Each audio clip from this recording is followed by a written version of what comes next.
When Maila Nurmi became pregnant with Orson Welles' child, she learned the hard way what kind of man he was. He forced her to give up the baby, but he saved his worst betrayal for last. Many actors spend decades building impressive careers, but all Maila Nurmi needed was one night to create a legend. Most famous as the women behind Vampira, television's first horror host, Nurmi's life was like one long Halloween party, in the best and worst ways. The daughter of a Finnish immigrant father and a mother of Finnish descent, she dreamed of becoming an actress and had a brief career on Broadway. She was cast in the play Catherine Was Great, but was unceremoniously fired at the request of Mae West, who feared she was being upstaged. Fortunately, she managed to find success elsewhere. Before she became Vampira, Nurmi garnered some attention on a Broadway horror show. She appeared in Spook Scandalous, a horror-themed midnight show on the Great White Way. She played a seductress who lay in a coffin, screamed, fainted, and lurked around a cemetery. All of these would serve as inspiration later for Nurmi's greatest creation. In 1953, she attended the costume ball that would change her life. Nurmi went to an annual masquerade fundraiser and a handmade outfit that made heads turn. She arrived in a ghostly Morticia, Adams-inspired costume that included a recycled tight black dress she cut and sewed herself, and won her first prize at the ball. She owned the whole night, but though she didn't realize it yet, she'd actually accomplished much more than that. Nurmi and her husband at the time, screenwriter Dean Reisner, wanted to attract the attention of Charles Addams through Nurmi's costume. The couple hoped the Morticia Addams-inspired getup would show the New Yorker cartoonist the television possibilities for his cartoons. This plan didn't pan out, but something even better happened. Nurmi might have failed to catch the attention of Charles Addams, but she managed to mesmerize television producer Hunt Stromberg, Jr. Stromberg was on the hunt for a host for his late-night horror television show. His program ran cheap B-rated films, and he needed something or someone to make people stay up late to watch them. Stromberg took one look at the pale Gothic woman in the form-fitting black dress and realized he'd found exactly what he'd been looking for. Offered the opportunity to appear on TV, Nurmi immediately got to work on enhancing her costume to create her TV host character. Alongside Morticia Addams, Vampira also took influence from the evil queen from Snow White and the dragon lady from the comic Terry and the Pirates. Later on, she herself became the inspiration for Maleficent from Disney's Sleeping Beauty. She appeared on TV wearing a pitch-black wig and a tattered black dress with a plunging neckline. She had an alleged 17-inch waist that she gained through strict fasting. She drew on arched eyebrows and finished the look with 3-inch-long claw-like black nails. But while the look was important, Nurmi also had another ace up her sleeve. She knew how to put on a show. On May 1, 1954, the Vampira show premiered, and it was bizarre in every way, especially for viewers in the 1950s. Television audiences had simply never seen anything like her, and her look was only half the story. Nurmi managed to do something not even her producers thought she could. She found a way to convince viewers to sit down every night and watch some really bad horror films. Instead of pretending that the B-pictures her show played were any good, Vampira acknowledged how bad they were. She would mock and make fun of the films while introducing them on her show. That and her ghoulish sense of humor clearly struck a chord with audiences, because the Vampira show was an instant hit. Within a few weeks of being on air, Nurmi appeared in articles and photo spreads for TV Guide, Newsweek, and Life magazines. She also took a cruise around Hollywood in her Vampira costume on the back of a 1932 Packard touring car as part of a publicity stunt. With the top down, she waved to her fans and perplexed onlookers. Before long, Nurmi was rubbing shoulders with Hollywood A-listers like James Dean and Elvis Presley. But, unfortunately for her, This gothic Cinderella story didn't have the happy ending she had hoped for. Nurmi's 15 minutes of fame ended in 1955 when the station canceled her show after only a year on air because she refused to sell the rights to the character. This was only the beginning of a lifelong battle to keep and defend those rights from those who wanted Vampira's influence without caring for the women who created her. The uncanny and attractive character Nurmi created unintentionally attracted a lot of stalkers and creeps. She suffered from many terrifying incidents that left her traumatized. One time, she received a letter from a fan telling her that they were going to sacrifice a cat in her honor. Later on, the body of that cat was left on her doorstep. In 1955, shortly after the show ended, a stalker attacked Nurmi in her own apartment. The man trapped her in that horrifying situation for almost 4 hours, refusing to leave and holding her inside. Luckily, she managed to escape and get help. Later in life, Nurmi became an infamous recluse, in large part because of these harrowing encounters. But stalkers weren't her only problem. Her personal life was a total disaster, too. Nurmi's husband, Dean Reisner, full-heartedly supported her at the start of her career.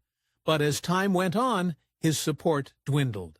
He had not only accompanied Nurmi to the costume party that changed her life, but was also the one that gave Vampira her name. But as Nurmi's popularity grew, Reisner began to change. The couple divorced around the same time as the Vampira show's cancellation. After her divorce with Reisner, Nurmi married twice in quick succession. In 1958, she married an actor called John Brinkley, divorced him in 1961, then turned around and wed Italian actor Fabrizio Mione. They ended up getting divorced too, although it's unclear when. You see, Nurmi fell almost completely off the radar after the Vampira show ended, though not before making a few, sometimes horrendous attempts at reviving her character.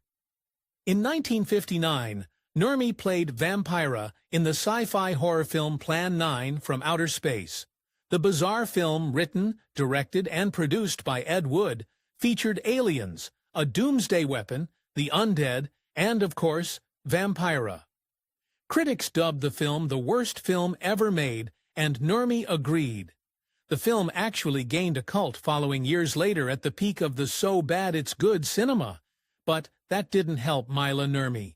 She was always a great craftswoman and a jack of all trades. Even with her acting career behind her, she could still use her other skills to make a living. In the 1960s, she opened her own antique shop, Vampira's Attic. She created handmade jewelry and clothing for celebrities, and even had a linoleum flooring installation business. Maila Nurmi was nothing if not resourceful, but soon the money started running out. Even after losing her own celebrity status, Nurmi retained some of her famous friends, or more like she couldn't get rid of them. In the 1970s, Nurmi was struggling financially. Fortunately, her good friend Marlon Brando helped a little by paying her phone bills. The reason why he did it, though, was a little self-serving. He was incredibly close with Nurmi, to the point that he used to climb into her apartment through the window. As for why he paid her phone bills, according to the Los Angeles Times, it was so he could call any time to discuss his favorite subject, himself. In 1981, KHJ-TV woke Vampira from her slumber for a project that aimed to revive the character for television. The station promised Nurmi an executive producer credit, but eventually she quit. They had hired Cassandra Peterson to play Vampira, a decision Nurmi was not happy with. They also did so without consulting her. With Nurmi gone, the TV station could no longer use Vampira's name. So they came up with another character, and Elvira's movie Macabre was born. Peterson played the titular horror hostess, Elvira, though she wasn't exactly creative about it. She copied Nurmi's Vampira with just enough differences to escape infringing on Nurmi's rights. Peterson's Elvira obviously imitated Vampira's puns and style. It made Nurmi absolutely furious. Nurmi claimed that Peterson copied Vampira's distinctive dark dress, horror movie props, and special personality. Nurmi wasn't giving up without putting up a fight, so she went to court. She sued Elvira's movie Macabre for copyright infringement, but her lawsuit didn't succeed. The court ruled that while Elvira bore a close resemblance to Vampira, it was not an exact likeness. This ruling was devastating for Nurmi, and the success of Elvira's movie Macabre would have hurt even more. Elvira enjoyed success and renown that far exceeded her predecessors. It had 5 seasons compared to the Vampira show's single-season run. In fact, the show was so successful that Peterson got to star as Elvira in her feature film, Elvira, Mistress of the Dark. In 2001, a 79-year-old Nurmi was still holding on just barely, and still protective of her Vampira rights. She only authorized a few merchandising contracts for Vampira in her lifetime, as she didn't trust others with her precious creation. She painted her own Vampira portraits and sold them alongside other autographed memorabilia on eBay. These actions were sadly out of necessity for Nurmi, who lived in poverty at that time. After multiple experiences with stalkers, including the home break-in, Nurmi was understandably concerned for her safety. She also lacked the money to make her living situation feel safer. She once confessed in a conversation with filmmaker R.H. Green that she didn't envy top celebrities for their money and fame, but for their electric fences.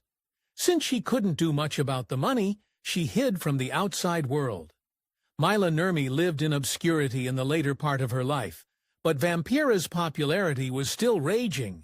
As author W. Scott Poole put it in his book, Vampira, Dark Goddess of Horror, Vampira continued to live on, but in some ways very much without Maila Nurmi. Vampira fans contacted Nurmi all the time.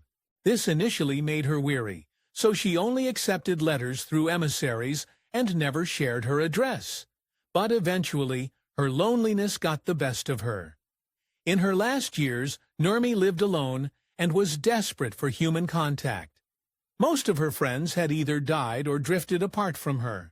She wasn't close with her family and had no children to take care of in her old age, at least not any that she was in contact with.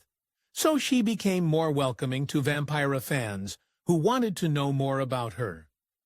She met with fans in diners and gladly shared stories from her Vampira days. And when she had no human contact, she enjoyed the company of other creatures. All alone in her small North Hollywood apartment, Nurmi enjoyed the company of animals. She had multiple cats and a dog named Bogey. She also liked feeding pigeons, sometimes even inviting them into her home and giving them names. In this manner, the woman who was ahead of her time lived the last of her days. On January 10, 2008, Maila Nurmi was found in her apartment having died from natural causes. Her niece, Sandra Niemi, flew to Los Angeles to sign her estranged aunt's death certificate and collect her effects. However, when Niemi arrived at the apartment, she got much more than she bargained for. Nurmi's niece found her last unfinished project in that lonely apartment. She found crumpled pages in Nurmi's shirt pockets, hidden behind pictures, and taped to the backs of calendars. Piecing them together like a puzzle, Niemi discovered an unfinished autobiography, so she decided to finish it and tell her aunt's story in her own words. She published the book Glamour, The Passions and Pain of the Real Vampira, Maila Nurmi, in 2021. However, she wasn't done there. After piecing together the book about the woman behind Vampira, Niemi made another big discovery. In the 1940s, Nurmi had a messy affair with actor and director Orson Welles, for whom Nurmi fell head over heels. She would travel to different cities to meet with Welles, something she claims she never did for any other man. Eventually, she even became pregnant with Welles' child. Just one problem: Welles was already married to legendary actress Rita Hayworth. After Nurmi became pregnant, Welles dumped her and left her heart broken. Devastated, Nurmi still had her unborn child to think of, and she had to make a terrible decision. After giving birth to her child, Nurmi decided to give the baby up for adoption. Years later, Nurmi's mother met Welles by chance and told him about the child. His reaction was cold. Welles apparently gave her $200 and told her to go away. Nurmi's niece used Ancestry.com to try to get in touch with Nurmi's adopted son. And believe it or not, she found him. Vampira's son took the discovery of his mother's history exactly as you would imagine. Imagine being a 75-year-old retired attorney living a life of comfort and very little remaining drama. Then one day, through the magic of DNA, you find that your birth mother was a famous vampire. It was startling to say the least. Nurmi, who never had any other children and never got to know her son, would have been startled as well. She always wanted to leave a legacy behind. I don't have any babies or any social history that's remarkable, so I'm leaving something behind. When the time comes to say goodbye, I'm leaving something. If you enjoyed this video, please give it a like and subscribe for more videos.